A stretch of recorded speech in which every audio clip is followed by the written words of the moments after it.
Also, Professor Titus Bayo of the National Democratic Congress. He is their parliamentary candidate for the Lambusi constituency. And then Comrade Kwesi Pra Jr., who is the General Secretary of the Socialist Movement of Ghana. Good morning, gentlemen. Good morning. Great. Without further ado, we'll get into our first topic for conversation, an African story. As usual, that's how we do it here at Pan-African Television. Let me also mention that we are live across 46 other African countries via satellites in some parts of Europe and South America. We are currently live on YouTube, youtube.com/Pan-African Television. We have issues with our Facebook. Like I told you yesterday, we are trying to rectify it as soon as possible. But let's get into our first topic. Liberia's ex-Chief Justice sentenced to life for murder. A very interesting story for that matter. It says Liberia's former Chief Justice and Justice Minister, Gloria Maya Musu-Scott, has been sentenced to life in prison for the brutal murder of her niece.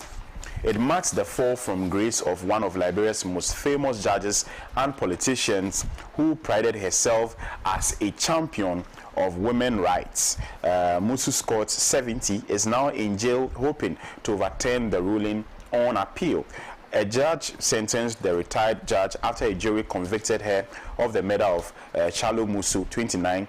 Musu-Scott's trial held that she, along with 3 other women, had willfully, intentionally, purposely, and maliciously inflicted several bodily injuries on her niece at her home last June.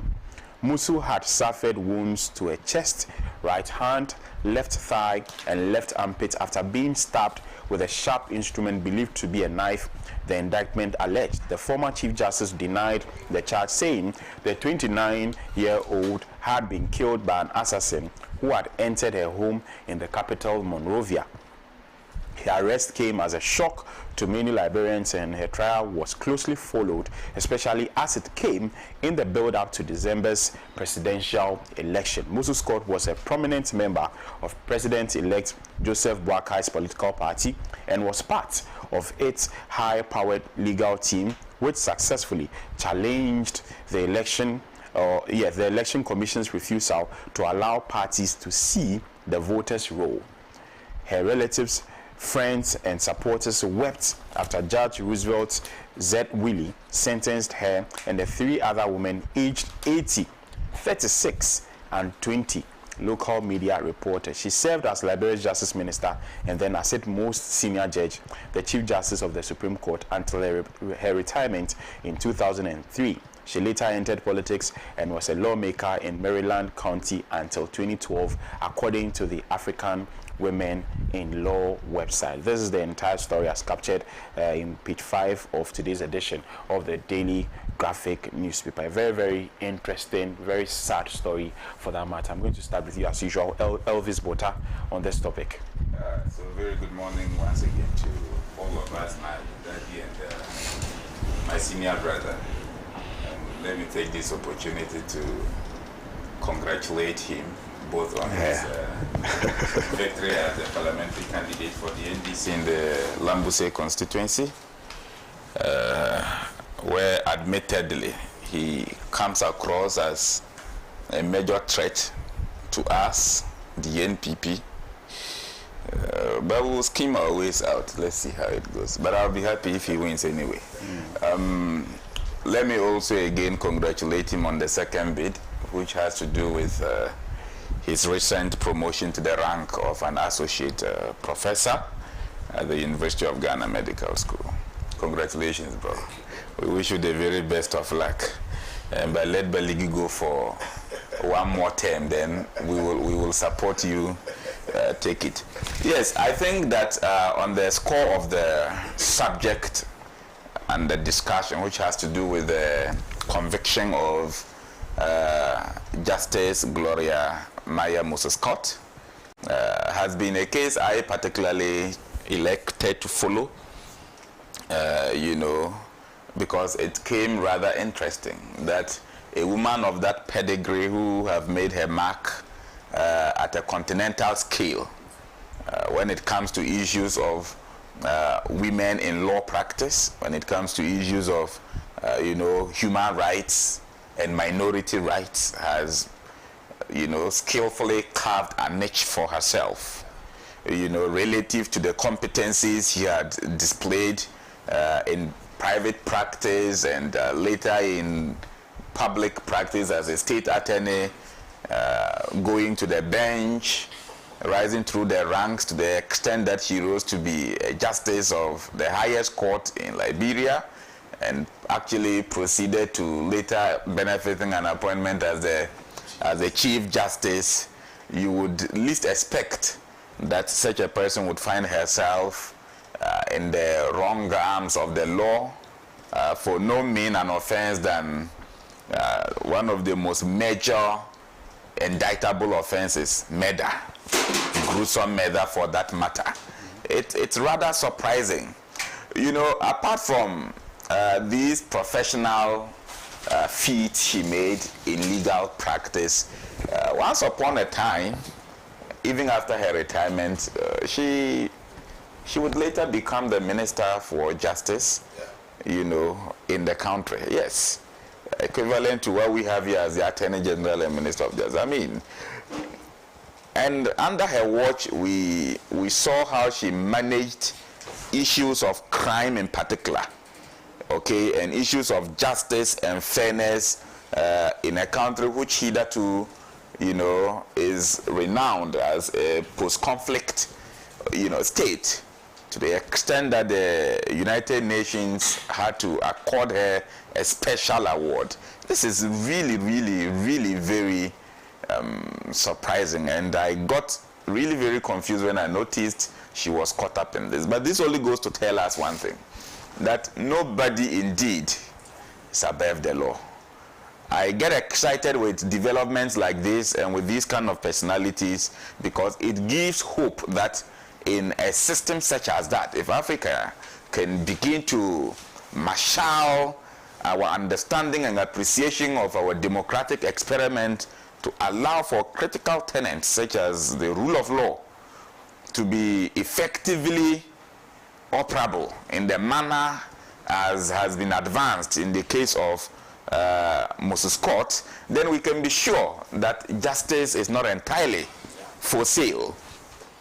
Trust me, the details has it that her conviction was on the basis in the summary of the judgment made by the judge, Justice Roosevelt. He indicated that, look, the court was of no doubt in the face of the evidence before it that the prosecution had proven their case beyond reasonable doubt, which, by the way, is the standard of proof in criminal offenses. And just beyond that also, the court was very critical and particular in the kind of words that constructed the verdict. What did they say? That they had no doubt it was a willful, intentional, purposeful, and even malicious act. Before you find a competent juror begin to appropriate such terms as these, either severably or jointly, tells you that they have critically assessed on point of law, on point of procedure, the gravamen and the gravity of evidence before it relative to the offense to be able to, rise up to that kind of a conclusion, in the eye of the law. And so for me, it couldn't have been that the case as presented by prosecution suffered, credibility in terms of the factual evidential basis upon which their case was built. It cannot be.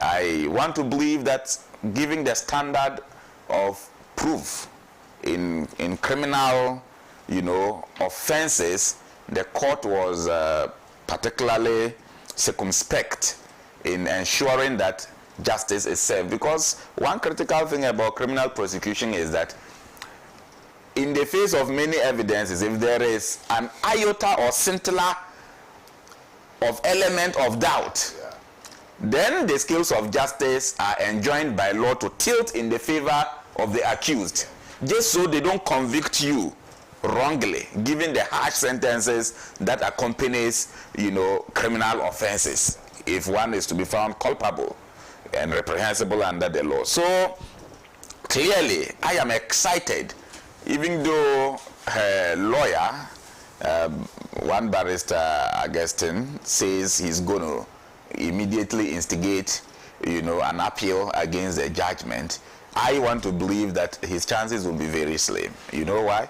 His chances will be slim because at that level of an indictable offense and with the kind of judgment given, you cannot go back on appeal on procedural or circumstantial issues. You cannot. And mostly in criminal matters, the evidences raising up to judgment are mostly circumstantial. So he can actually only appeal on point of law, not on point of facts. He can appeal only on point of law because facts are circumstantial. Now, on point of law, it becomes extremely critical to legally navigate against this kind of judgment. So it cannot be that if it were to be some harsh civil issues, then you say probably even the petitioner's case suffers focus and lack of focus and particularity. This is an indictable offense. You are first indicted, and evidences that surpasses, the standard of doubt is what informs this kind of decision. So I think that justice is served. If this case, trust me, if this case was to be Ghana, apart from the fact that it would have taken 20 years for a judgment, they would have still judged that, oh, no, let us save the face of the judiciary, a whole chief justice. That is not. Look, even the death of the Honorable MP, J.B. Dankwa, committed by per what is before court, suspected to be committed by a guy whom from all strands of imagination is nothing to write home about relative to the position of a chief justice. He's still there. How many years today? 2016, right? Till now. It is either the guy has done the offense and is punished, or he hasn't done it and is free. So what are we witnessing? You remember the Kaswa ritual murder involving some kids? Yeah. That gruesome murder. Yeah. What has happened to the people before court? You remember the dark day where we had a young military, my own closest friend, Major Mahama, murdered at Denchiro Boase. How many years today? A decade now, right? A decade now. Nothing is being done about it. It's one technicality or one legality. You see, the technicality and the legality of these matters, we all know, constitutes a legal gymnastic. If the court is intended to do what is right and fair in the adjudication of these matters and to ensure that the slow wheels of justice still arrive to safety, they will do so. If this matter were to be in Ghana, I doubt that we could have had this kind of a verdict. So I, on a daily basis, continue to be very proud, very, very proud of the country, Liberia, because one, as a post-conflict country, it has not become an anarchical state. It has not become a failed state. They are carefully bridling the establishment and the operationalization of their state institutions in a manner that does not reverse them into the, evil menace of war and conflict. And so for me, if indeed she has been found culpable, they should, what is the sentence? And I don't believe in life imprisonment. You know what? You don't keep it. I don't believe in life in prison. I know it's a very controversial area of law, depending on the doctrine and the jurisprudence you are inclined to. I think that, look, you have wasted your niece's life of 29 years. You are 70 years. You have enjoyed life. What at all was the offense of your niece? You claim it's an assassination. They've come into your home. Assassins found their way into your home. And you with all these achievements, and you are actually politically exposed. One of the key leaders of Bwakai's campaign team, okay, they are not killing you. They are killing your niece, who is naive and is still finding fit even in tertiary education. Hey, you see, common sense is an integral component of the law. That is what, you know, people who haven't studied law and non-lawyers must be confident about. That there's nothing special about this whole law thing. It borders on common sense. It borders on natural logic. You understand? So I clearly have my doubts. And listening to the lawyer, his basis for going back to court is on the alleged insinuation that he believes that the Justice Ministry and President Weah must have actually cooked the verdict. So they think it's a compromised one. I mean, clearly, this is a non-starter. When you should know that on appeal, you are appealing on point of law and not on point of facts. So, I mean, clearly, that is it. Ghana should learn from this. The judiciary in Ghana should learn from what is happening in these kind of countries. I am thinking that Ghana is no longer the beacon of hope for Africa. We are no longer the star of Africa because of the continuous erosion of justice, because of the doubt we create in our citizens about in respect of the credibility of all the structures of courts at all levels you have in this country. The office of the Chief Justice and the justice administration system in Ghana thus far appears to have fast declined in terms of what we have respected and should respect as the independence of the judiciary, as Article 125 of the Constitution have enshrined and have admonished us to respect the independence of the justice administration system. I think that some way, somehow, the judiciary and politicians have managed to convince the ordinary Ghanaian that there cannot be hope in there. Land cases, you have your documents, you have your land title, a charlatan who doesn't even have an indenture can keep you in court for the next 15, 20 years and just prevent you from building on the land you have laid. Those are the indicators that shows whether justice is served or otherwise. So I congratulate Liberia, I congratulate the judiciary there, that one of their own has been made to suffer the rigor of the law. Ghana should learn. Africa should learn. It's not always about politics. Thank you. Thank you very much. Prof. Yeah, let me say good morning to Uncle, and then good morning to my colleague, and then to our viewers, and then a very warm good morning to His Excellency John Dramani Mahama, who delivered an excellent New Year school speech in my school yesterday at the University of Ghana. That was a very excellent delivery. But on the issue that we have just brought up and we are discussing, I think it's an issue of hope and one to celebrate in Africa. It's interesting that if you look at the circumstances around it, I'm wondering how many African countries that people will have the audacity, the temerity, the impetus to come up with such a ruling.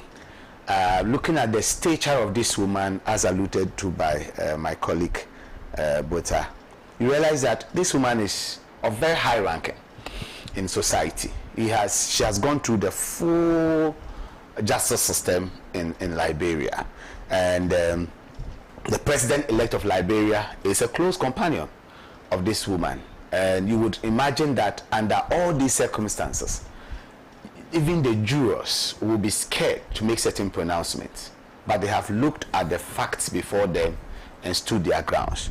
The justice who delivered the final ruling also stood his grounds. I think it's a story of hope because it tells us that people can stand by what is right or what they believe is right, can look at the evidence and not be influenced by whatever is happening around. This is a woman whose political party has just won power, who has served in various capacities before. So you will be a bit careful. And like he said, in fact, when I read the story, I was thinking that if this was Ghana, what would have happened? Will we have, one, such an expeditious trial? Two, will people be confident to make such a ruling? And it's on that score that I congratulate them. I do not know the full narrative or what actually happened. But looking at her ranking, if she's been pronounced guilty now, so we can assume on the basis of the situation that she is guilty. They are going for an appeal, and she will have her day in court to see if they can overturn things. But if she's guilty and the people there involved are guilty, looking at her age and looking at the full her understanding and appreciation of the law, you can imagine that if this dastardly act was committed by her and her accomplices, it must be an issue of anger management. It must be an issue of anger management. So one of the things I just want all of us to learn from this is that no matter where you are in society, no matter your standing in society, we must be careful how we manage our anger. You might do something you might regret, but unfortunately, there's not much you can do about it. So it is just that all of us must learn to control our anger. Because this is very, very, very, very unfortunate. To take the life of a 29-year-old is unacceptable under any circumstance.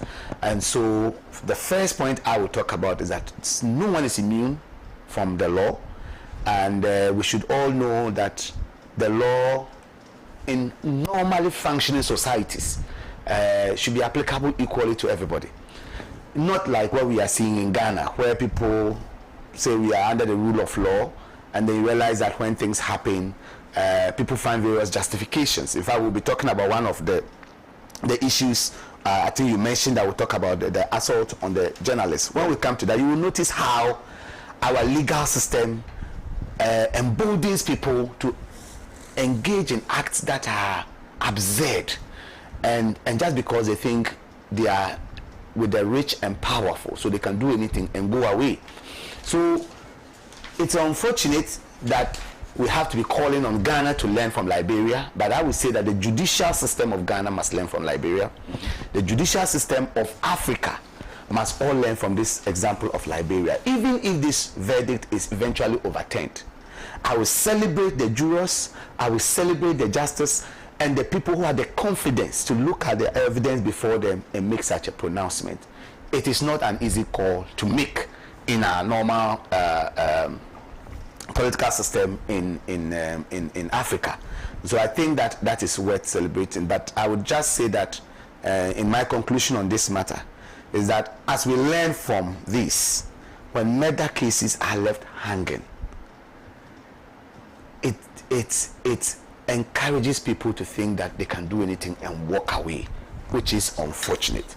So we should seriously look at it. Our justices should look at it. Our lawyers should look at it. How can we bring conclusion? The people are either guilty or not guilty.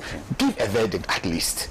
He's listed a few cases. We have the case in Kumasi that is still pending. We had a murder of a Ghana commercial bank person that till date. We don't know the final verdict on some of these things. So bring finality to issues and let us know, verdict or not, guilty or not guilty. There is a verdict, so that at least it can tell people that our investigative bodies can bring to conclusion something, the judiciary can bring to conclusion, and a matter pending before them without fear or favor.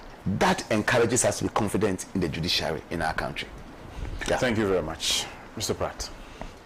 Well, I've read the story, and for me, the most important lesson is that judges are not angels. They're like all of us. They get angry, they get hungry, they use the bathroom. You know, they're just like us. So when we have a situation where people begin to think that judges at whatever level are infallible, and therefore all of us have to accept their decisions willy-nilly, then there's a problem. This is a case of a judge who was actually accused of murder, gruesome murder for that matter. And if you read the details of the case, her niece was beaten to pulp and eventually stabbed and died as a result of the stab wounds. That's like anybody at a treacherous station. You understand? That's like any teacher you can find in the village. That's like any human being who can get angry, who can get it all wrong, and so on. So the judiciary is an institution. It has a role to play in our national life and so on. But the judiciary is populated by human beings like us. And that is why it is important to ensure that there are checks and balances. Checks and balances. You know, ultimately, it is a collective will which should guide us in whatever we do, and not any particular institution. And this case bears that out, you know, quite clearly. Her lawyers insist on going on appeal, and I think it's within her right to go on appeal. She was not sentenced to death, she was sentenced to life imprisonment, and I don't know why. It's probably the fact that she was a Chief Justice could have played a role. It is possible also that the facts of the case suggested some mitigating circumstances. It is just possible that opponents of the death sentence may have been at work, you know, either on the bench or anywhere. But whatever it is, the most important lesson is that judges are human beings like all of us. They are bad judges and they are good judges. There are judges who lose it sometimes, and there are judges who may be bribed, and judges who may be upright. You understand? So for me, that's the most important lesson of this trial. Right, thank you very much. We are live on YouTube, like I earlier stated. Make sure you join the conversation, leave your message. Also, the text lines, as you can see, has been displayed on your screen. 055-991-9802, 055-991-9802. Now, we proceed to our next topic for conversation.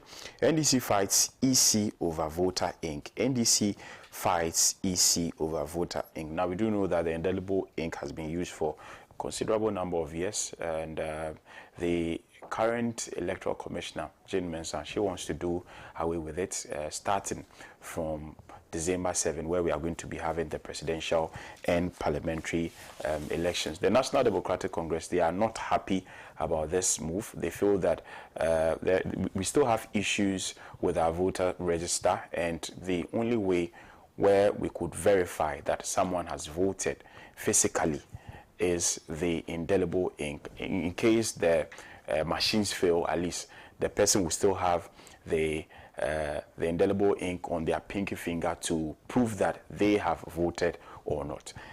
So I'm going to be starting with Professor Titus Bayo, because his party, they are vehemently opposed to this move from the Electoral Commission. Yeah, I think I would wish that even the heading was Ghana fights, and not even NDC. This is a national call. I think it's common sense that if it isn't broken, don't fix it. What is the basis, really, why the EC wants to take away the indelible ink? I have not heard a counter-argument for it. Is it because of costs? What is the contribution of the indelible ink to the total electoral budget? Has EC submitted a budget the government say we cannot finance, and therefore we are cutting down on budget, and therefore we are considering the elimination of the indelible ink? What error or problem has the use of the indelible ink occasioned? The next thing is, you think you have a superior. I've heard argument that the biometric verification is superior to the indelible ink, and therefore once they have that, you cannot be verified twice, and therefore it's not necessary. Too much meat does not spoil the soup, they say. If the indelible ink serves as an additional measure to prevent double voting, why stop it? Now, this biometric verification device, let's look at it. We were in this country where people had to wash their hands. They go wash, come, and it will not be picked. People had to wash their finger with Coke for it to be picked by the machine. It was not working. Yes, Fanta, all sorts of things to get it to work. During the district level election, In fact, in my constituency, Hamatan was rife. People came with very dry, dehydrated palms. Several people could not be verified. My next question to the EC is that does this take away manual verification? In the event that the biometric verification device fails at an election center, what happens? Why are we taking away any opportunity for a backup? And I am particularly worried about the posturing of the EC and the EC as an entity and the EC chair in particular. We have seen situations where they bring up a suggestion and it's not a suggestion. We have made our mind, this is what we are doing, and we will do it. No matter what anybody else says, we will do it. They bring decisions. Yeah, so it is not a suggestion, it's a decision, which is unfortunate.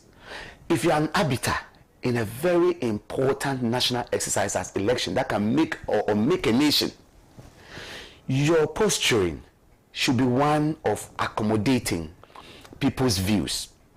Yes, you should be firm at some point to stay by the rule, but not when you are introducing innovations that people do not understand. And all that people are asking for is explanations. We were here when the EC decided that they were doing limited voter registration only at the district office. We complained. Everybody complained. It was a bipartisan complaint of the suffering that people will go through to travel to go to that place and register. Why should it be so difficult for you to just get the basic requirement to exercise a fundamental right imposed on you by the Constitution? Why? Why put such impediments? Yet EC said this is what I was going to do, and they did it. In the 2020 election, there are several instances like that, to the point that our party had to boycott IPAC meetings, because if you go for a meeting and they tell you your suggestion doesn't matter, you are just here to rubber stamp whatever we bring, and we are not even coming to seek your opinion, we are just coming to tell you we are doing ABC, then we might as well receive that information in the news. Why come and waste precious time and sit with you in a room as though we're part of a decision-making process when you have come and your mind is made up? I am making a passionate appeal first to everybody who loves Ghana and every Ghanaian, to the media, to the traditional authorities, to the justice system, to the clergy, to everyone who loves Ghana, the international community, everybody who has an iota of love for Ghana. This is not a matter of NDC opposing an innovation. It is something that is setting this country up for destruction, setting us up for chaos. Please imagine that you are saying that you are stopping the election at 3 p.m. It is not a suggestion. We are going to close the polls at 3 p.m. this year. We are going to take away the indelible ink. You are relying on only biometric verification. People make a suggestion, say, no, I can tell you, you can never be verified twice. So when that device fails, Madam EC, what is next? That is the direct question I have for the EC. If she has not received reports, I can tell her on authority in the Lambuse constituency in this just ended district level election, the device failed in several places, and people were made to vote without being verified. So what happens when we encounter that? Imagine what chaos this will bring in the national election. So please, let's go by that fundamental principle. If it's not broken, don't fix it. I don't see any argument that would make that surpasses the peace of this country. I don't see any cost of that indelible ink that is more expensive than what it will take us to maintain the peace of this nation if we go into chaos. Why? Why? That is the basic question we ask. Why? Is it cost? Is it that has anybody complained that this indelible ink is causing any problem? If you want to add an additional level, add it. Do a combination for 1 or 2 elections. Try it out in smaller elections and then let's see what is happening. Even try it out in a district level election, and let's tell you the challenges. But you don't go into a major election like this. The final thing to the EC is that, and why I think that this must be a clarion call from all Ghanaians and not just the NDC. The NDC is only speaking the voice of Ghanaians. Is when you are going into such a critical election, where I am confident that His Excellency John Dramani Mahama is winning. I'm confident that the NDC is winning this election. You have an election where my friend here and his team also believe they are breaking the 8. You have an election where we think it is the final and perhaps the only opportunity to reset this country and bring us back onto the path of prosperity and shared growth. The stakes in this election are too high to experiment things like this. So as an EC, the last thing you want to do is to do anything that puts already doubts in your activity. Offer us a very clear, transparent election that makes it so easy for everybody to accept the results. Don't introduce new things that have not been proven in such an election, because the suspicion is so high. The least thing you do, one person thinks you are trying to cheat or you are trying to help the other person through this. So I'm making a passionate appeal on behalf of all Ghanaians. Madam EC Chair, EC Commissioners, respected commissioners on that commission, have the nation Ghana at heart. No one is against innovation. No. No one is against technology. No. But you are working in a system where technology is not foolproof. So you must have that additional backup. And the physical evidence that someone has voted is that ink on their finger. And when they go to any other polling station, the ink is there. If they come through again, the ink is there. Why can't we do both at the same time? Why must it be either or? In all civilized societies, when you are introducing innovation, you still have a manual backup. We are digitizing our healthcare system. We are doing paperless healthcare system in most hospitals. But we still get up and we go to the hospital and the system is down. And we have to take papers and still record. Important information such as patient consent are still taken on a piece of paper and evidence stored. So what prevents us from doing a dual thing for this election? It is just a passionate appeal. Please reconsider your decision for the sake of this country.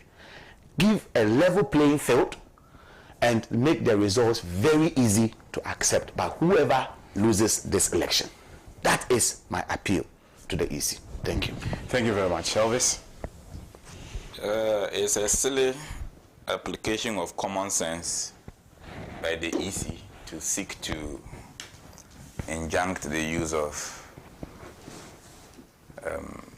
what's the name of The indelible ink. As a matter of fact, the indelible ink for me is a better system of identifying who has voted or not so far in our electoral management system. Let me tell you this, and I'm saying it because it's not the first time I'm going to talk about it on this platform. I have always maintained that should there be electoral violence in this country, it won't be caused by the NDC, and it's not even going to be caused by the NPP. Let me tell you, we are very good friends. So the ignorant followers and grassroots persons out there killing each other over, NDC, NPP. Don't make a fool of yourself. In Accra, we eat together, we wine together. Charlie, we the top side chicks give each other self. You don't know, side chicks, these politicians in NDC and NPP, they cross girls to each other. Kill yourself over them and see whom the loser will be. It is you and your family that will lose. We borrow from each other. Actually, this week no good, but they go constituency. Then we support ourselves with fuel. I'm telling you realities, what we do here. As a matter of fact, when one party is in power, they are comfortable selling contracts to members of the other party because they are scared that their own party members are in competition with them over positions and may pull up certain dealings as evidence to get them out of office. I'm just exposing a bit of the corruption value chain in our politicking to you. So we are not the ones who create a fight. We are either friends in help and in need, or we are partners in crime, looting the country. So you see where the referent object here is. So it is the EC. If there must be problems in this country arising from elections, it will be caused by the Electoral Commission and its agents, and supported by the security services, who are actually also very corrupt when it comes to electoral issues. You know, the syndicate into electoral theft and rigging is an amalgamation of politically backed state entities who are exerting willful and arbitrary application of the law. So you will have the security agencies deliberately in places a party wants to rig. Security agencies agrees with the EC who must go where as a presiding officer and who must be stationed at which polling station. Then after this architecture, they now decide which policeman to take there or which security officer to take there. In fact, in some cases, they don't even take them. I have told you my 2016 experience in Adolikelo constituency, where from Sombo through to the Kanyene area, there was no security man in any of the polling stations. I had to go as parliamentary candidate to Sombo to fight personally with the district commander. I met him there and I had to fight. I fought him. So these two heads, the EC and the security, will be the reason for bloodshed if any election goes bad in this country. So we must tell them the truth. What at all is Jean Mensah's issue with the ink? She had voted severally herself with the ink. Technology, we do not have good technological platforms. In fact, let us be minded to know that there is even a whole geopolitical dimension about these digital platforms. And so what we have cannot be reliable. Is it not okay that we have other dimensions that can be understood? Because conflict only arises when there is lack of understanding arising from divergent interest. So ignorance can be a major fueling factor to conflict. Ignorance. Sometimes conflict is not a product of, wrongdoing. Ignorance can be. Have you not seen two people fighting and you just tell one that, what the other person even did, he didn't do well. And the one you are speaking in favor of gets angry at you. You've never experienced that because out of ignorance, he either didn't know you were supporting or he didn't even hear you well. That is how we are programmed as humans. So you have a population where the percentage of unlettered people, illiterates, thumbprints, is double or triple the portion of those privileged with the opportunity to be lettered. And you think that you want to suddenly pretend to be the initiator of a new US in Ghana. They are advanced. They are from families that are advanced. These elements are from families, Jean Mensah and those pushing her from other corridors. They know UK. They know the UK. They know the system there. They know the US. They just want to pretend to know it all. Look, common sense is what we need. How else will you be able to know someone has voted or not if the person doesn't have the ink? Biometric machines fails every now and then. I contested a parliamentary election and voting had to commence in my own hometown, Tangasie, at 1 p.m. Why? Because they claimed systems were not working. I had to go and threaten the presiding officer in that election that if he jokes, I'll personally burn him to death. I'm telling you, and I was getting a tie from my car, right? Things happen on election days, and we don't fear. Well, when you look into our eyes, you might see fire when we are contesting elections. Because these are the charlatans they use. And immediately I threatened with my boys. The same biometric machine they claim was not working for the people of Tangasie to vote worked at a faster acceleration, and we finished voting in good time, and they declared, and I won in that polling station. So these people, it's not as if we don't know. Me, I am talking this way because the cutlass doesn't know membership card to any party. Bullets, stray bullets, they fit chop people. It's even more painful when you die. You see, anytime there is conflict, there is a conduct of hostility. Those who die from stray bullets are always more than targeted ones. So we are here, and stupidity is the reason for which there will be bloodshed in this nation. Okay, if their budget can no longer cater for the indelible ink, they should tell us. We will volunteer money. At least there can be a good Samaritan who will get indelible ink for his polling station. Me, I'll get 2 for the 2 polling stations in Tangasie. As a matter of fact, I can buy indelible ink for the entire Upper West. No problem. That can be my civic contribution. So this EC and their posture of, they are suddenly behaving like former President Mahama when he was the Ethiopia kind of thing. I don't understand. They are suddenly behaving like dead goats. Look, conduct a free and fair elections, as my senior brother have just said. If I lose on fair grounds, Kennedy Japan said something very remarkable in their prayer. He says he will give a showdown only to the extent that he believes the system is tampered with. But to the extent that it is fair, he will accept the verdict of the voters. Yes, he's not happy, but he has shown statesmanship because the voting eventually was fair after he threatened somehow. What at all is the problem with Jean Mensa? And my surprise is that this was the lady handling IEA,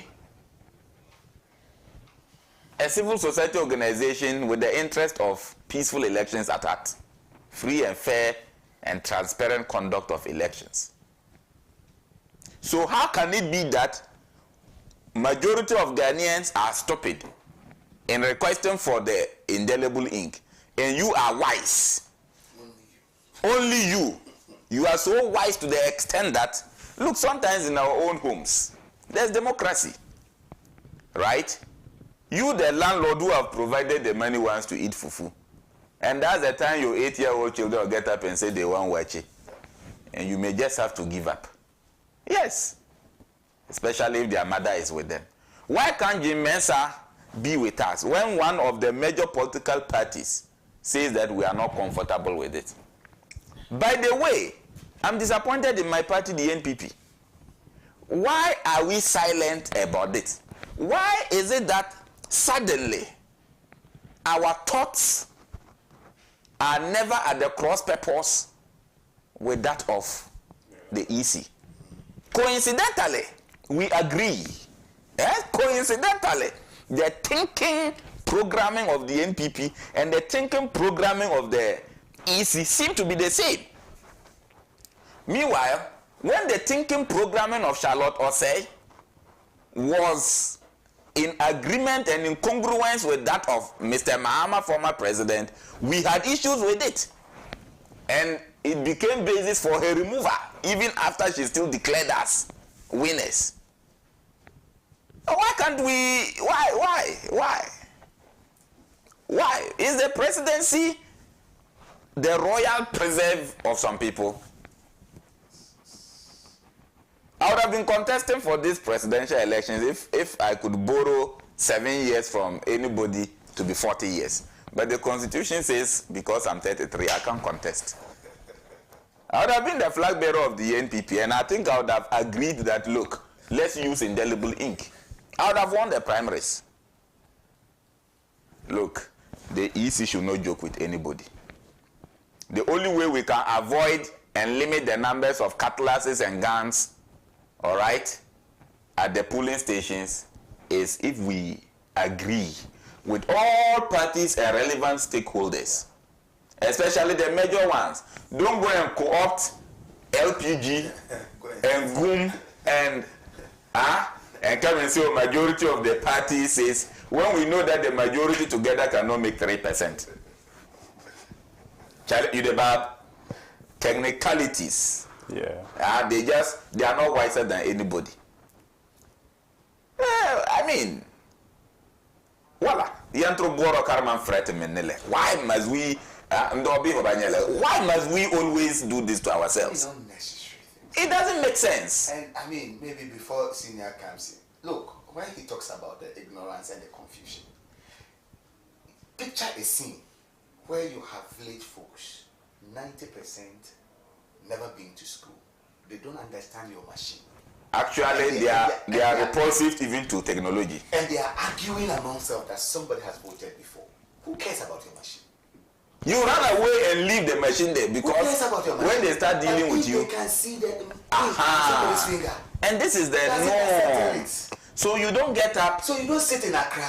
And I don't know whether Jean Mensah has ever told my constituent, I'm inviting her. She should come there for an election. No, she shouldn't come there. She shouldn't come around and see what it is like on the ground. She should not come there. We will pump common sense into them here. Remember when we were launching drones?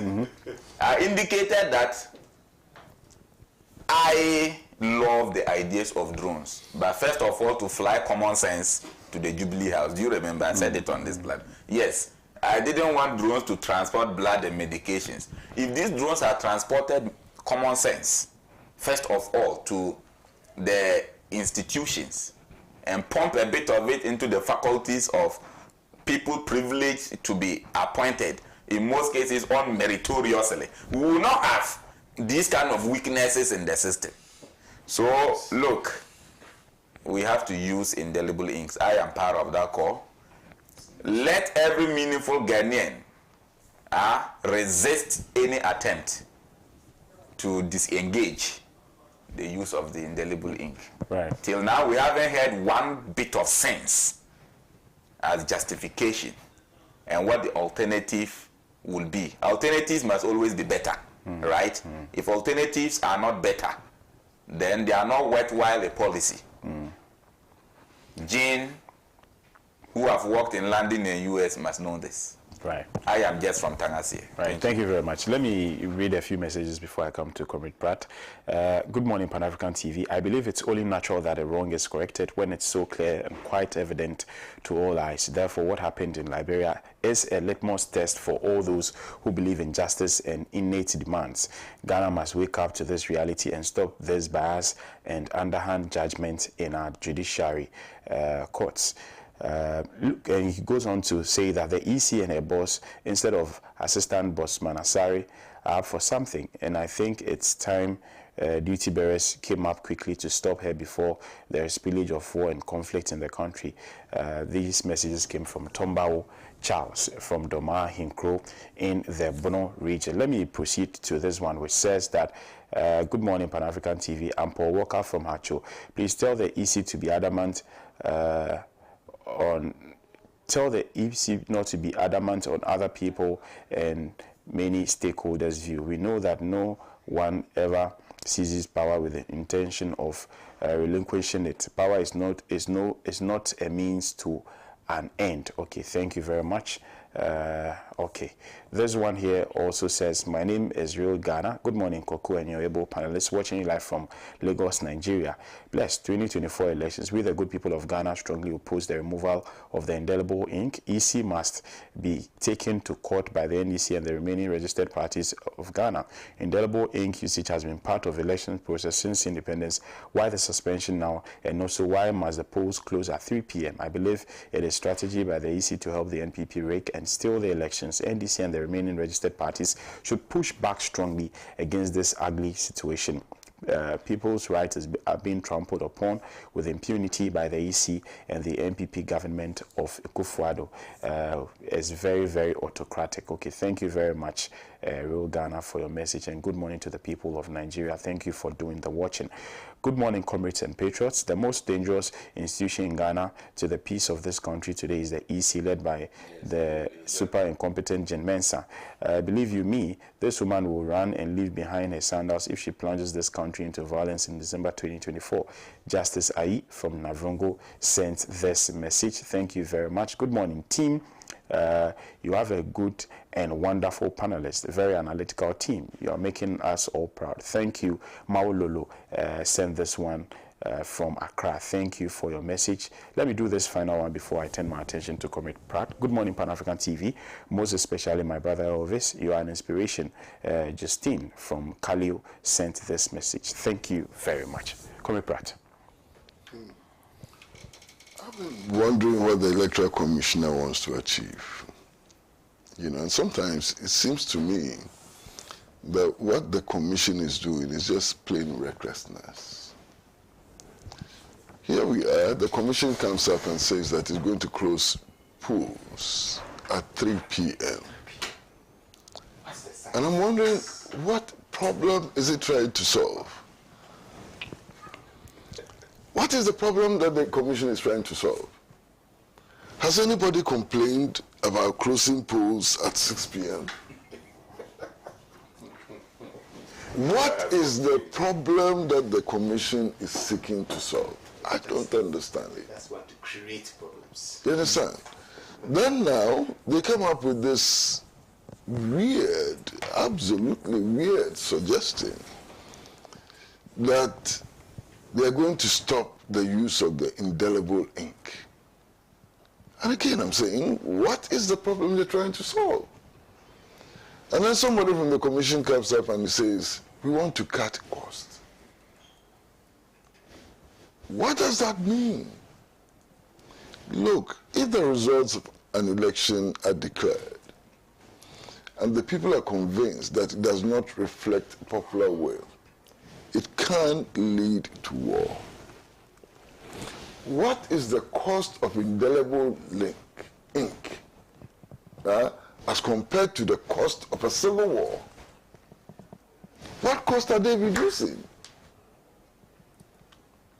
Unbelievable, but it is happening. Now, one of the reasons they gave is that the verification machine itself is capable of detecting double voting and so on. What is wrong with multiple verification systems? Why should we have only one verification system? Why can't we have a dual, verification system, a triple verification system, multiple verification system? Why can't we have that? In any case, let us accept their position that the machines are capable of detecting double voting. Who has access to the machine? Who sees what is happening on the machine? Transparency is not something that electoral officials can only see. Indeed, it is more important when the whole population is able to determine whether an election is transparent or not. How many electoral officials are we going to get in the elections and so on? So, look, I think that this Electoral Commission is just creating too many troubles, too many potential troubles, and I'm very worried. And I do hope that all of those who serve on the Electoral Commission had time to listen to Dr. Farijan. He's been there before. you know, and his analysis of our electoral process is just, you know, right. I mean, there's a statement he makes about this whole effort, you know, that went into closing down the strong room of the Electoral Commission. Yeah. It simply doesn't make sense. There was one central place where all parties had their representatives, where election results were verified. It has never created a problem for us. She now comes and breaks it down to regional centers. So now we're going to get 16 strong rooms. What sense does it make? So that if the regime fails in one, it can succeed in the other, that is all. I think, look, the Electoral Commission must be made to understand I don't take out. That all of these commissioners are supposed to be working for the people of Ghana. And it's the people of Ghana who will determine whether or not their work is correct or not. This silly claim of independence, you know, can only exist in cuckoo's land, you know. Where? Independence from where?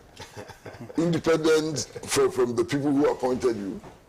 Independent from the people on whose behalf you work, and so on. Simply doesn't make sense, you know.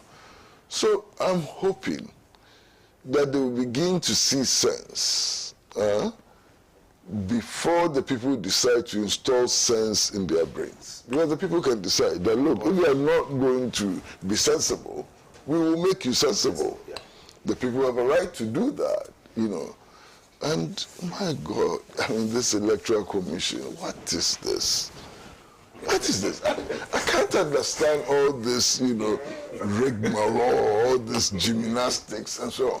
What is it meant to prove? I mean, what are they up to? And the worst part of it is that all the polls that I've seen over the last 6 years indicate that public confidence in the Commission is dipping.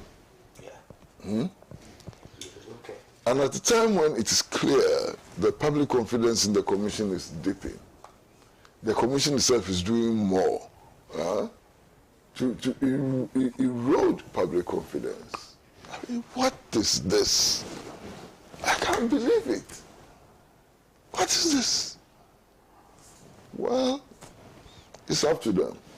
In the last elections, we accepted, you know, the very poor performance of the Commission. I mean, the fact that the first results they declared was impossible.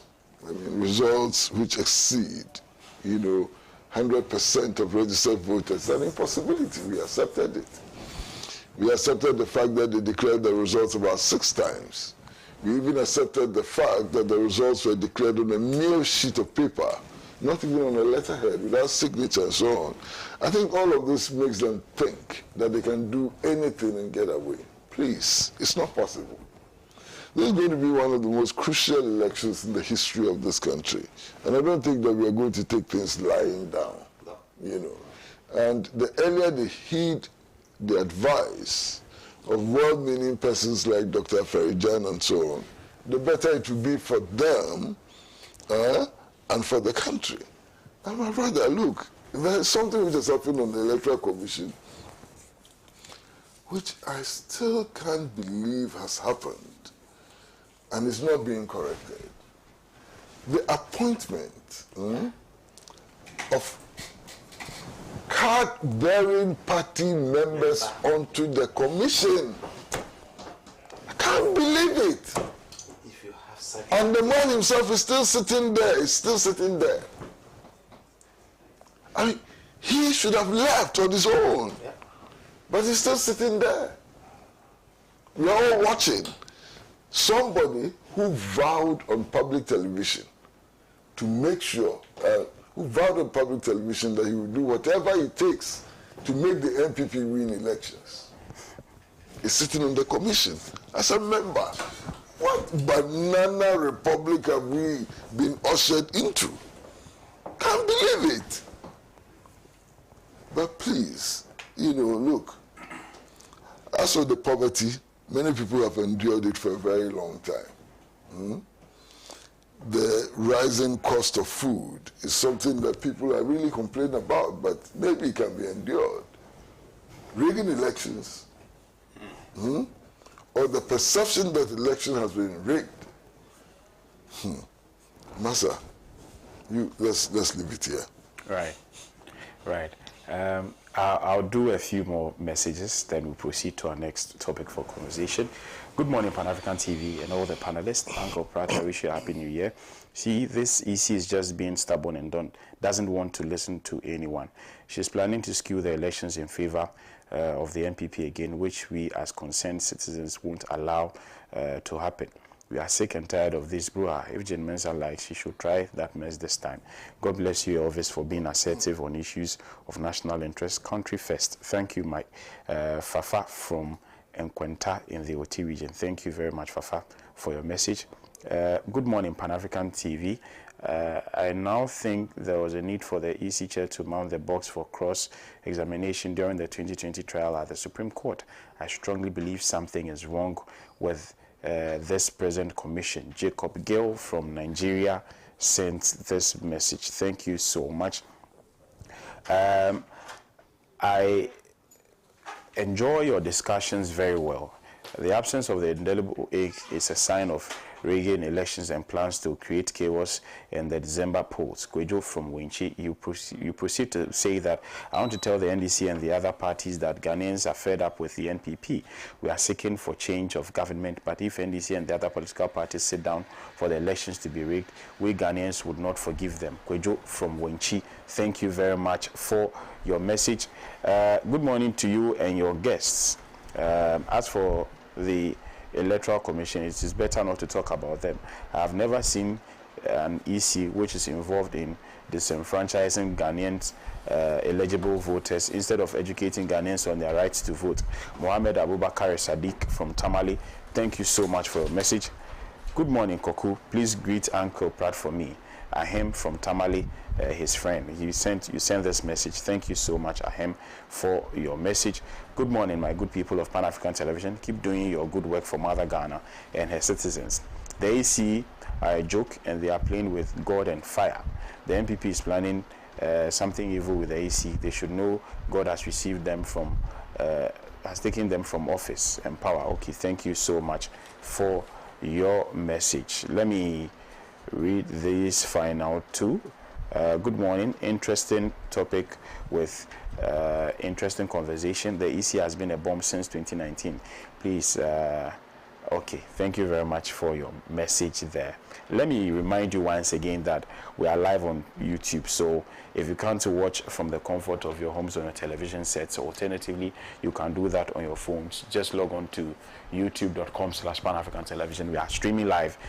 You can as well leave your comments so that I read them for you. Let's move on to a topic about something that we've been experiencing over the past few years: attacks on journalists. And this one happened in the Central Region, Cape Coast for that matter. It says the Ghana Journalists Association has called on the police to bring to justice those behind the assault of a journalist with Cape FM in Cape Coast, David Kobina, last Thursday. It urged the police to also investigate and identify the purported police officer who invited the journalist before he was assaulted. The GJA president, Albert Kobina Jumfor, made the call at a press conference in Accra last Monday. Mr. Kobina, that is the journalist, was assaulted by some yet to be identified persons at the New Patriotic Party parliamentary vetting in Cape Coast last Thursday. The said persons were said to have mistook the journalist for a certain Jacob who allegedly insulted a bigwig of the party on a television station. According to him, he was slapped many times and kicked repeatedly in the abdomen, ribs, chest and belly by the irate supporters who numbered more than 8. Narrating his ordeal to the media, Mr. Kobina said he was charging his phone at the summer hut at the Central Regional Coordinating Council where the vetting was happening when he was beckoned by a man in mufti believed to be a police officer. He said the man identified him as one Jacob who had insulted a party bigwig on United Television, showing him a picture on his phone. He said he insisted that it was a mistaken identity and showed the man his press tag to prove he was with Cape FM instead. In the course of the conversation, he said he suddenly received a slap from behind. The victim has since lodged a complaint at the Kotokwaba police station, where he was given a form to seek medical attention. Interesting. Mr. Bota. Well, this matter you have brought us to discuss. We have always had situations like this. So it all points to the rot in the system, because the media, standing up as the fourth estate in the realm is a critical machinery for democracy and for global peace. So within the context of any particular community, information dissemination must critically be fair. It is, however, surprising that the repeal of the criminal libel law and associated legal regimes so credited to the man who is now president witnesses these kind of things under his regime as president, when he now has powers than he had when he was Attorney General. But I think that there have been a lot of these cases. To be fair, by the way, and I have just only highlighted this because, of course, he is in power, and I believe we should hold governments democratically accountable first of all, because if we know a lot of such happened under some administrations also, but it can be safely concluded that it is the basis for which they were voted out and you brought in. So your leadership should be an example. And so for me, it's sparks of suspicion of incompetence or suspicion of deliberate fueling of these things. If we still have, in this age and time, people having the impetus to beat journalists. Admittedly, there are occasions your people too can be very annoying. Admittedly, especially so those who are very skillful in taking solace from one political party or the other and is consistently on the mischief against another. If you are not careful, you may benefit a slap or two or some knocks on occasions like this. And when you so benefit these beatings on the basis of unprofessionalism, then you have contributed to the situation. But sparing some of those outliers, it is wrong that these things should be happening at this time of our democracy. Now, we are told he reported to the police. As for the police giving you medical form very fast, but as to what happens even when doctors like my brother confirm that indeed the assault have resulted into complications, it's another matter. You have a police system where after they give you the medical form and you take it back, it becomes... A friend reported to me a few days ago, just about 3 days ago, Samuel Amankwa, how he raised issues of his co-tenant consistently not always paying electricity bills. He buys the light, the guy, his girlfriend gets up and uses it. He only returns from work at night to sleep. He complained and they ganged up and beat him up on the holiday. This was on Monday, when nobody else was home. If you see the bottles they used on his head, a Nigerian guy and the girlfriend, if you see the bottles they used on his head, I have the pictures and videos here. He had to go to hospital. The wounds are terrible. He reported to the police and they gave him medical form. Till this particular minute I am talking. Just when you started reading the story, I had to text him. What is the CID saying? They don't even pick his call. He goes and they'll be like, go, we will come. Till now, they haven't even gone to the house to conduct any investigation, talk less of an arrest. So the poor man's visit to the police station could eventually end up just as a visit. These are the realities we have when state institutions won't work. When Barack came to Ghana, Barack Obama, you remember he did a state visit, I think in 2008, to Ghana. He insisted that what Ghana needed were stronger institutions, not stronger men. But it is obvious that as it stands now, we have stronger men than stronger institutions. And where you have men being stronger than institutions, then you are subject to the monopolistic agenda of these so-called stronger men. And they will exert their strength, okay, and dominion in the system to ensure that the only deliverable they achieve from that unholy project is nothing but to restrict and limit the intricate, human advantages and, of course, traditional liberties of people.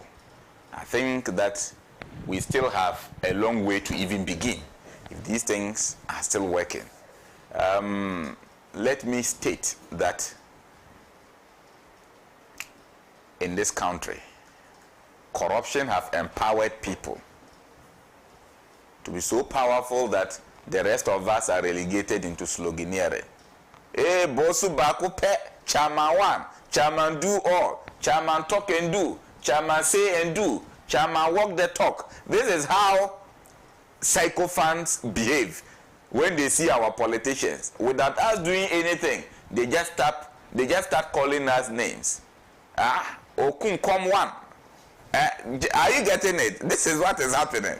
Hey, couple, the Supremo. You see, empty sloganeering and praises at corrupt people. This is how a corrupt state classifies its citizens. A few at the top are squeezing the masses down, and so just to keep up, because there are no institutions to take them to.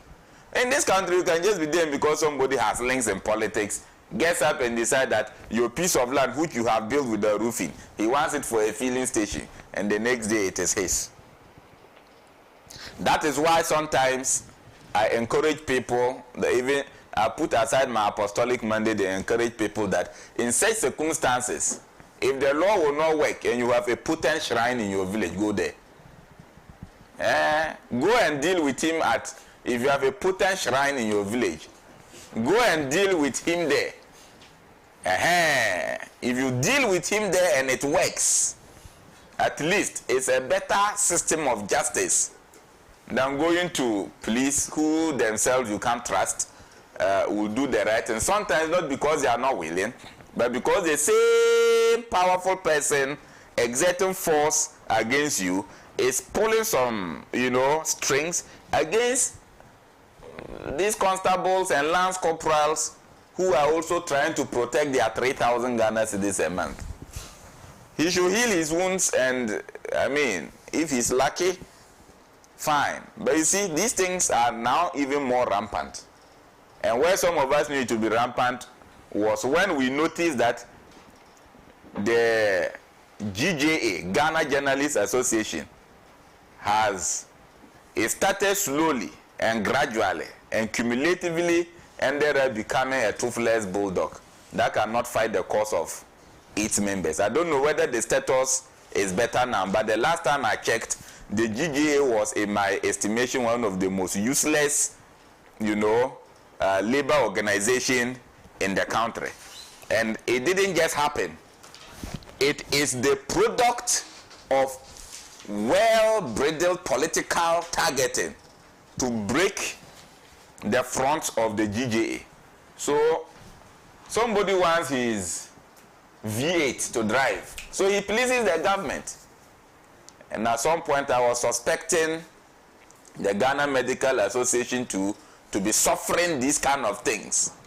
Thank God you were a good secretary, right? Yes. To the Ghana Medical Association. I can tell you that he stood the test of time. He was formidable, and he didn't allow unnecessary political manipulation. And people who do that, they'll tell you what they go through on a daily basis and the SMS they receive. So this is it. The inability of the GJA to stand, and the penchant of some of their executives to sacrifice the collective agenda of their membership in exchange for cars and lands from politicians. Is there a reason for this? So the politician has given you a car, so you have to shut up. So the next day he beats your people. Can you talk? Because after receiving the car, he still goes to beg fuel coupons. This is a reality. Congratulations to Mr. Pratt.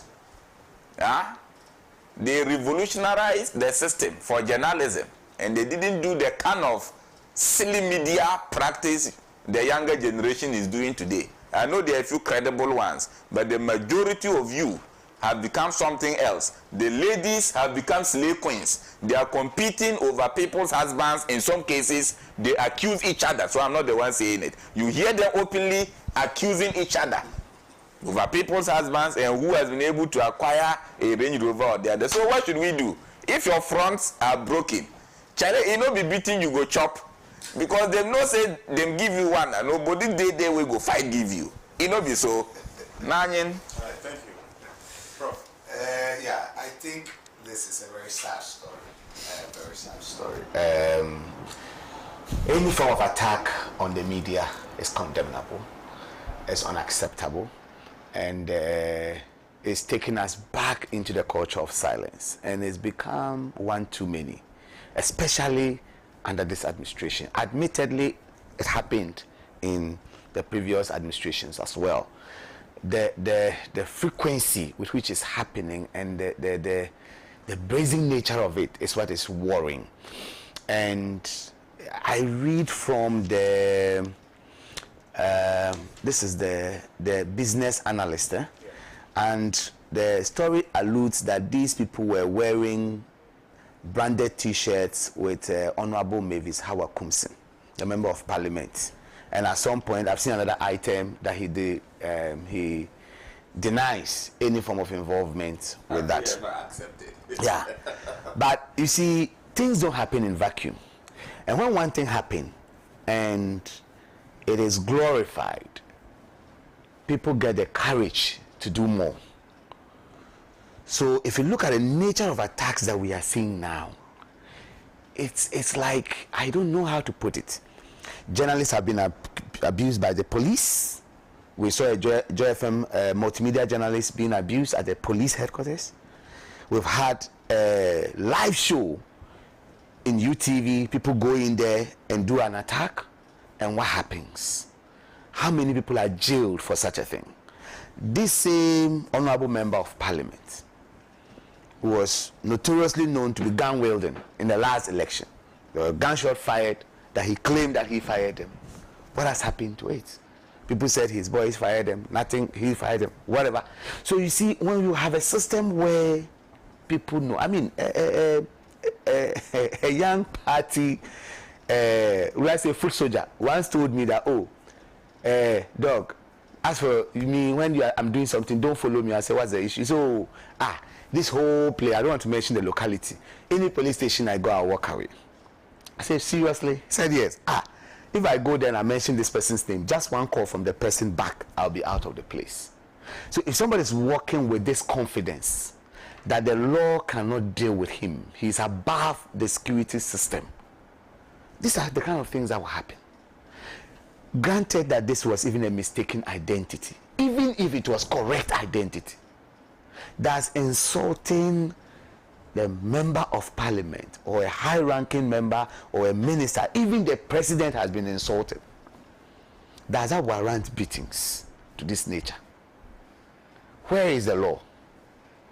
So we could not have taken this person to court for an attack on your character, an attack on your personality, or whatever it is.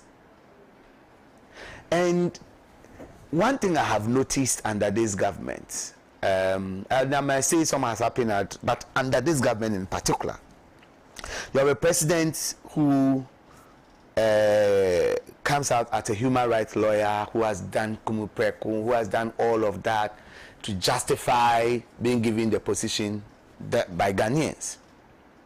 You repeal criminal libel law, yet worse things are happening. You put out Office of Special Prosecutor, that is as if it's set up to fail. you know, and when they touch non-touchables, no, there are issues. You have an auditor general who starts disallowing, bringing money to the state. He touches an untouchable, he must go. So exactly what are we doing? Are we pretending in one breath, pass all the beautiful laws, make the public statement to show that we want to ensure freedom of the press, yet in the background we actually promote assault? There was the one that happened at UTV. I saw a swift response from my very good friend, Honorable Kojo Nkrumah. I haven't heard anything on this particular one, whether he has issued any statement condemning what has happened. But we must go beyond the condemnation. Because if these guys who did this assault will go scot-free, believe me, come December 7, 2024, they are going to assault more people because they know nothing will happen. The blood of some 7 innocent Ghanaians are still down the lane, associated with the presidency that brought the election that brought you to power. Innocent lives were lost. Today, nothing has been said about it. So my fundamental question is the life of a particular Ghanaian more valuable than the life of any other Ghanaian? This is a question. If animals. So are more equal. Some animals are more equal. That is what is at play. Unfortunately, it shouldn't be. It shouldn't. You see, we have worked and studied in different countries, and you see a situation where, look, the life of one citizen of a particular country stranded elsewhere, a whole nation will put together to rescue the person. What's happening to us? Even in your own country, you are assaulted and you can't get justice. So you go to the police and you are not sure what's going to come out of it. You make this, and the funny thing is, and sometimes I blame the media. I'm not blaming them for the assaults, but for a case like this, can we have a continuous reportage with names, with batch numbers of the people involved till something has happened? Why not? Why not? These cases travel for a short while and we keep quiet about it. Why not? A police officer did the invitation. Assault was taking place. There are people who were there. You may get video evidence, and yet this thing will end. So what are we doing to ourselves? Well, I would give an advice to the media. Like I said, your non-performance should not give anybody impetus to abuse you, whether you perform well or not. People should use the legal routes, but you should also come together to defend the institution that you are with. You should come together. The media should come together and work together. One assault on a media person anywhere should be an assault on every other media person. So every other media house should highlight these issues. Why can't we serialize them and find out how each of these cases have ended? And name and shame. Right. Why not? So are we waiting for it to happen to my friend Bless? Then I'll say, oh no, this is to a journalist I know, or happened to someone else somewhere. No. Once that's happened to someone, it's a threat to your collective existence. It's an existential challenge. And the media must rise up. As you see a situation where you media people can come together, if the GJA is not doing it, some people should come together and even solicit for money. Some of you are lawyers, and take some of these cases on to defend your own, so that people can sit up. I can't understand why this is happening. If it happened on live television and nothing happens, of course this will happen. Right. This is not on a set. Yeah. So why not? Yeah. So the next is where? We don't know. It can happen in church. It can happen anywhere. So please, I condemn it. Perhaps that's all I can do in my small capacity. But I think you people have the microphone and you know exactly what to do. In my days at the Medical Association, you assault a doctor in the line of duty. It means the community doesn't want the services of that doctor. We will all come together and we'll issue a threat to you, because it's not fair. What has the person done? His crime is to come and save lives for you, and you come together and beat him for no wrong. Even if he has done wrong, take him to the police. That is the law. Right. So please, this should be a clarion call to the media. Right. Thank you very much, Prof. Comrade. I commend the Ghana Journalists Association, the leadership of the Ghana Journalists Association, for raising this matter and petitioning the Inspector General of Police to take action on the assault on this presenter on Cape FM. But it's important to recognize that this is not the only case. We still haven't brought to closure the murder of Ahmed Swale. And there are several other cases which have not been brought to closure. So we need to focus attention on all cases of abuse of journalists, irrespective of the media house that they work in. But in all of this, I think we have to understand very, very clearly that the abuse of journalists is not a local phenomenon. It's a universal worldwide phenomenon. And as we speak, more than 100 journalists have been killed in Gaza. Can we as Ghanaian journalists close our eyes to the murder of journalists in Gaza? Is it possible? Why are we not talking about journalists who have been murdered, cold-bloodedly murdered in Gaza? Why are we not standing up for journalists all over the world and so on? So we need to have a universal approach to protest against the abuse of journalists, and I think it will help. I'm happy that the Ghana Journalists Association has raised this matter. It has been raised so vehemently, and I do hope that the Inspector General of Police will take action. Thank you very much. I think that will be all for now, but let me read some of your messages before we go. Stephen Peng from WA says, good morning, Bless. The EC is deliberately removing the indelible ink to allow for multiple voting in the strongholds of the MPP to break the eight. The EC must be warned, please. Thank you so much for your message. Good morning, Bless. I'm Sami from Adenta. Bless, didn't the President, Nana Akufo-Addo, say he will do everything in his power to make Bawumia president in 2025? So what do you expect from Jim Mensah? She's taking instructions from her boss, the president, to do anything for Bawumia to win. But it shall be in vain. Huja bless, no man cares. Thank you so much for your message. Okay, this one here says, you are truly a son of the North. You are mentally very, very strong. Okay, thank you so much for your message. Good morning, Pan-African TV. I'm a Ghanaian who has voted several times and I live in Techiman. 2022, I was wrongly challenged when I went to do my Ghana card that Dabala, my district capital in the Volta region, is a border town. After several months of to and fro, travels to Volta and finally getting the challenge form filled and submitted. 4 months now, I've still not received the cards because I've not met a committee which since May 2023 has not met us. The question is, how do I vote if I must use my Ghana card this year for voting? That's a legitimate concern. Hi, good morning. My name is Kojo from Ashaiman. Please extend my greetings to Mr. Kwesi Pratt, my mentor. Please do not call. Do not call, please. I beg you, do not call. I can't accept calls on the show. Just leave a message. Your message goes on to say the EC boss is trying to return master to power so that they can continue to steal, but God forbid. Thank you so much for your message. This one here says, I candidly say bravo and congrats to Mr. Ovis for his persistent showcase of true patriotism, devoid of partisan bias on social media platform in every inter-partisan political debate.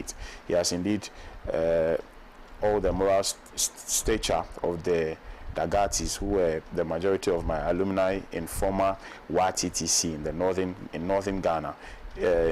Okay, thank you so much for your message. Good morning, Pan-African TV.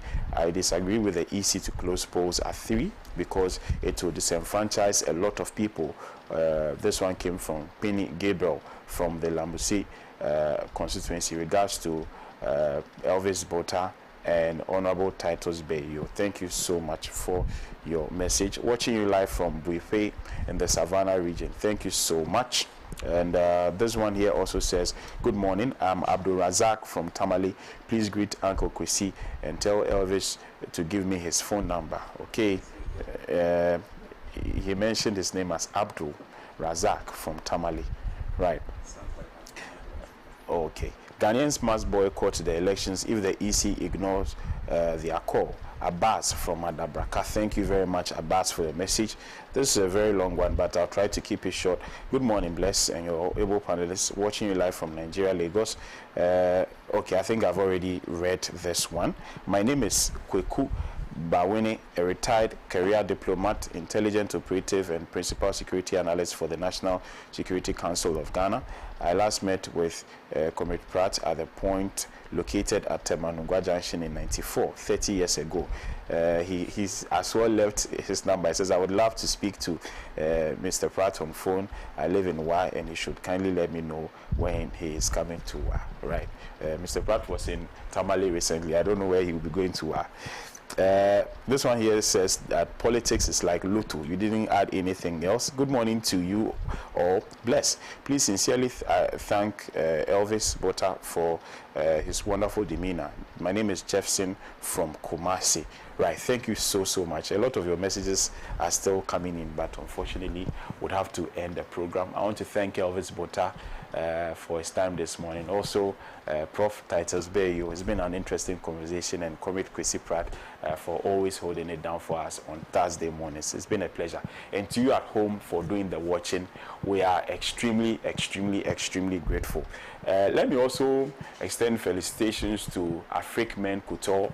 They are responsible for my apparel this morning. Thank you so much. If you want some of this, you can just contact them. Their phone numbers, I think, will be displayed on your screens. Yep, as you can see, just call them. They'll do something for you, something similar for you, and it's very easy on your pocket. Thank you. I'll catch you same time tomorrow.